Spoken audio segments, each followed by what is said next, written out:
We're back with Bridgewater head football coach Mike Clark after a big 31-23 win at Emory and Henry. It really seemed like your guys needed a response, and it sounded like from your interview you were really proud of the performance your team had. You had a couple of big plays early on, and then the team had to fight late to protect that lead.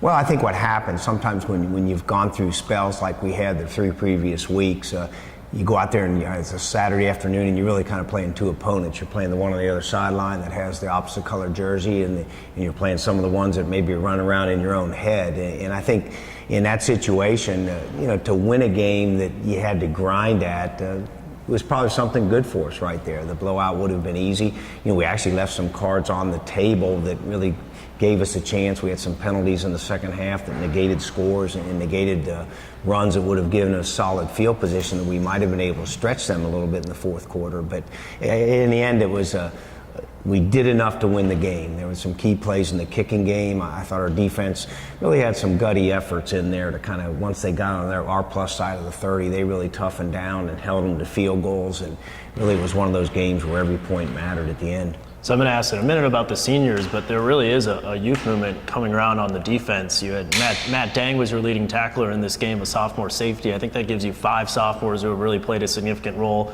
in the secondary. Your 2 leaders in sacks are 2 freshman defensive ends, Ladarian Rivers and Rashad Wood, who seem to have a lot of talent there. Your linebackers are mostly sophomores, so it seems like this is a defense that really should be coming together for the next couple of years. Well, you hope so, but you got to think short term right now, and you're right. Joe Cellini and Josh Brooks, those are, I think, the only seniors that are actually playing for us on the defensive side right now. I do think anytime you got young kids that can run, it'll always give you a chance. And as I told the kids after the game, if you gain an advantage in the kicking game, which we did, take away 1 play down there on Saturday, and you play sound defense, which we did, you're always going to have a chance to win in the fourth quarter, and that played out, and we hung on to get a much-needed victory. That wasn't about a unit or an individual. That was just something the team needed very desperately, because sometimes if you're not careful in this business, you can lose your perspective. I'm still coaching a 4-3 team that has a chance to go 7-3, but sometimes you forget that reality, and to be reminded of that. And if you're going to sit on a bus for 4 hours and 15 minutes, it's fun to do after a win. So your final home game this weekend against Guilford, they're a team that has struggled a bit the last 2 seasons, but really dangerous in all 3 phases. They're able to throw the ball with Karsten Miller, his second year as quarterback. They have a former All-American returning kicks, and then their defense had a big performance last weekend. They beat Shenandoah, intercepted Hayden Bosserman 4 times, so a lot of talent really in all 3 phases. Well, I think they're typical of what the teams you have in the league. They bring enough cards. They have enough cards in the deck. When they're on, they're pretty good. And you don't go out and beat Shenandoah. I know what kind of team they have, and go out to beat them by 25 points. And one of Shenandoah's scores was a kickoff return. So I think in that sense, they're capable. They played a tough early schedule. They took on some 1AA challenges in their non-conference schedule. I don't know, maybe set them back a little bit. But, I do remember the speed that they have on defense. A year ago, I remember sitting in the stands down there at the time, taking a 2-5 team to, I think, play a 5-2 team at the time when Guilford was, and watching those 2 teams just out there running around in shorts and shirts as they kind of warm up on their own before the game, and thinking, what did I get myself into? Because it was a pretty impressive group.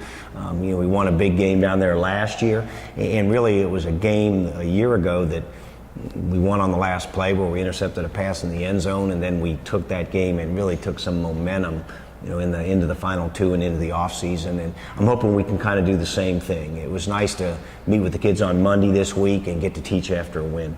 And it will be senior day, probably a smaller group than usual, 13 seniors this year. Maybe not a ton of players who have been, as big contributors as you might have, but this is a senior class that's won 7 of their last 10 games now. Maybe started coming into the lineup at a time when the team was struggling, and they've helped turn things around, I think. Well, I think in this, Division III is a volume business, and in my time here, I've always had a lot of respect for the finishers, the guys that stay, and you mentioned it. We have a lot of role players in that senior group, and sometimes that's a tough thing to be at the Division III level or at any level. But I do. Anybody that walks down that track with their parents pregame, and I give them a letter, I have a lot of respect for, because, whether we don't like to admit it or not, in Division III, there's a lot of people that start, but finishing isn't the norm probably at any program in the country. And then 2 p.m. game, it should be a big crowd this weekend for anyone coming. It's a big weekend around campus. We'll have a couple other teams fighting for home playoff spots, a lot of events over on the campus mall. Of course, the MAP tailgating field, so hopefully a big crowd for this home finale. Well, I'm hoping we can give these kids a good send-off. We have some great traditions on senior day, and one of them is I like to meet at the bell. We have that post-game meeting, and boy, I want their last jog-off Jopson going up the hill to rally at the bell. And my hope is the week goes on, that energy will kick in, because we've got a big challenge ahead of us. We're not playing people on our schedule that are going to give us things, and we're going to have to go out and earn it.